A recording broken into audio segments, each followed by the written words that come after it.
Okay, we've been on the run all week long. And had the runs all week long. No, it was just me at the beginning half of the No, week. I went through a whole roll of toilet paper at your house, remember? You did. That is true. You did.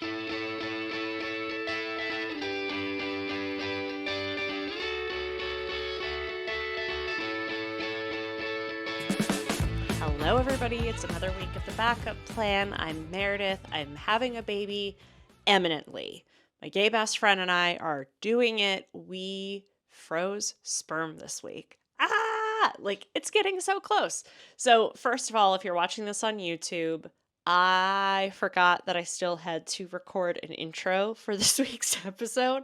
So, you're getting a little bit of high-low right now. We're hair banding it because it's been a rainy day in Los Angeles and I can't. I drove all across town. I did a lot of work today. I came home, I took a shower and realized, oh shit, you just washed off all of the makeup that you were going to wear in the video. So, the zit sticker is still on, but I did put on some more makeup for you. And like I put on some nicer clothes, but there's no bra. Not that you can tell because we're cut off right here at the shoulder. Anyway, this last week, Michael was in town and we didn't have time to record like a proper long interview, kind of catching up on everything. If you'll remember a few weeks back, I did record an episode with him, and the app that I used to download all that stuff just totally didn't record his side of it. So, really, it's just a catch up interview with myself where I'm talking to myself. So, that's not interesting. You don't need that. We'll do like a real good proper catch up, maybe an AMA. So if you guys have questions for us, feel free to either email me at info@backupplanpod.com or reach out through Instagram or comment below if you're watching this on YouTube. And we'll do that proper catch up. But this week's episode is strictly about like the things that we did this week, which was the sperm freezing. It was his physical. And then surprise, surprise, my foot really is as bad as I've been saying it is. Again, if you're watching on YouTube, you will see a little quick flash of an image later on in the episode, and you can see exactly what my nerve ending looks like in my foot. Thank you, MRIs. I had my first MRI this week. Like, that's weird. MRIs are strange. How does that science work? I'll never know. Anyway, this episode was filmed in front of my friend's house on Friday afternoon while we waited for her to come home so we could do a cute little like family dinner and order in. So the shadows are harsh, but the content is real. And I'm so glad to be moving forward on all of this. So the timeline now, just to kind of skip ahead a little bit, is I will be having surgery on my foot, not this Friday, but next Friday. And then once my cycle gets to the place it needs to get to, then I will be taking some hormones and we'll get in on the IVF. We'll be ready to go. So it's getting nearer and nearer. It still kind of feels far away. I'm still getting a lot of that like hurry up and wait energy. I just want to get this done. I just want to have a little baby in my arms. I want to take a positive pregnancy test, but I know that this was the universe's way of saying, hold on a second, take care of yourself before you take care of somebody else. So, now I get to run around with a kid, hopefully. I won't feel part of my foot. I'm going to have a little bit of, I keep wanting to say paralysis. It's not going to be paralysis. Lost feeling, just like no nerve endings, which is so much more preferable to what I'm feeling now. But this isn't a foot podcast. This is a baby podcast, and you want to hear about Michael's sperm donation. I know you do, so we'll just get to it. Thanks for tuning in. Make sure you check out Backup Plan Pod on social media, and let's roll tape. It's been an exciting week, and now we're waiting. We've had to drive across town so many times that, let's just grab dinner here before we go back down to Orange County, because otherwise we're going to be sitting in 3 hours of traffic like we did on Wednesday, because Wednesday was Valentine's Day, which is a great day to make a donation, I think. The most romantic thing you've ever done for me. But on the way home, I just didn't even think about the fact that like people would be leaving early for dates and shit like that. It was 3 hours of traffic. So we're here. We're outside of my friend's house. waiting for her to show up so we can have dinner with her. And it's Friday, and we had literally an entire week of doctor's appointments. So there was Monday, physical for you. Tuesday, physical number 2 for you. We'll get to that. Wednesday, cryopreservation. Thursday, podiatry appointment for me. And then Friday, another cryo appointment for you. So, Monday, physical. We drove to Newport, and Yeah, so I got there and they were going to do my physical, but first I had to have so they have to do a blood work and a urinalysis before you donate sperm because they have to make sure that you are, just completely disease and infection free. They have to make sure that, whatever they're going to be using to fertilize the eggs is that we're not transferring any diseases, particularly because they could be liable if they did such a thing. So anyway, right before you donate sperm, you have to get a physical. They're going to check your body and see if you have any obvious visible signs of infection.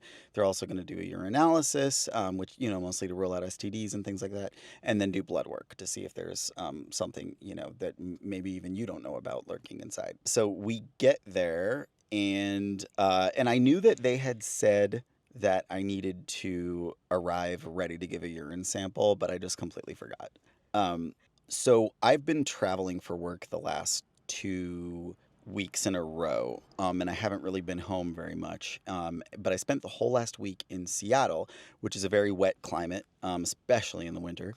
I immediately come to Southern California, which, as most of you know, is a very dry climate. And I didn't think that it actually would have any tangible effect on me.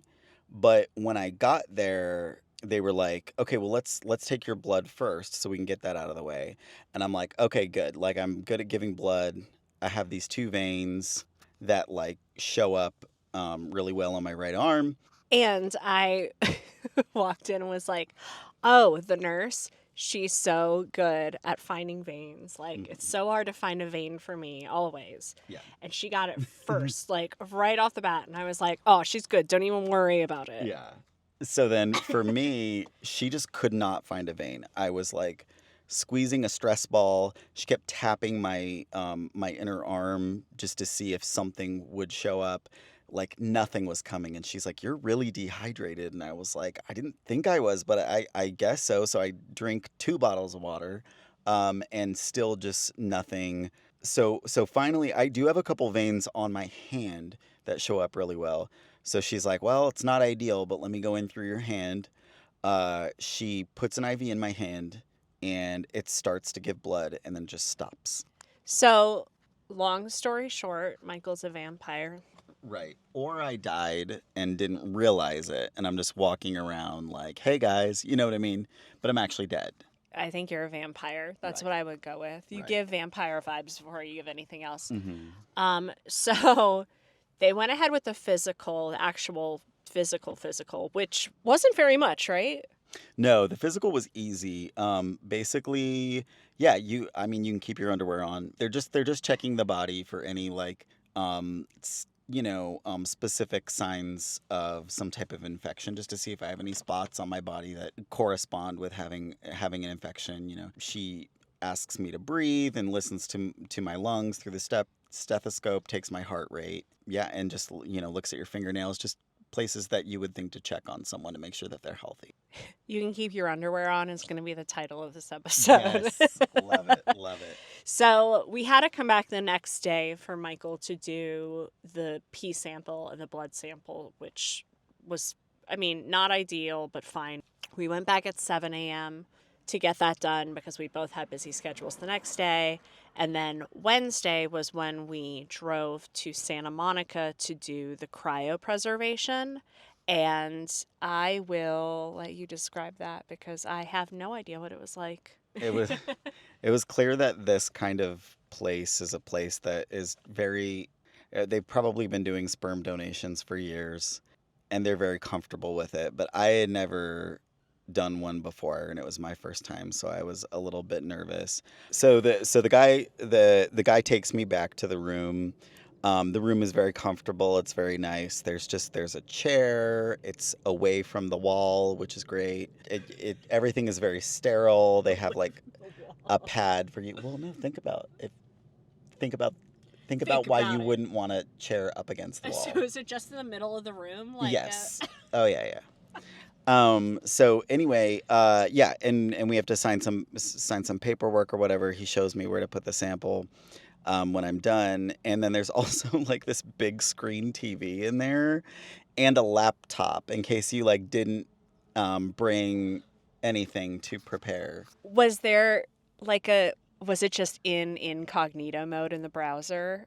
I wouldn't even want to touch Yeah, the keyboard. I didn't even open the laptop, so I have no idea. So it's very clearly like this room is only used for this. Oh yes, yes. No, this was not a clinical room that they repurposed for any other reason. There was like headphones that you could put on, like noise canceling headphones, with like ear covers, so to make it even more sanitary. And whatever you pulled up on the laptop could be projected to the TV. I wasn't about any of that.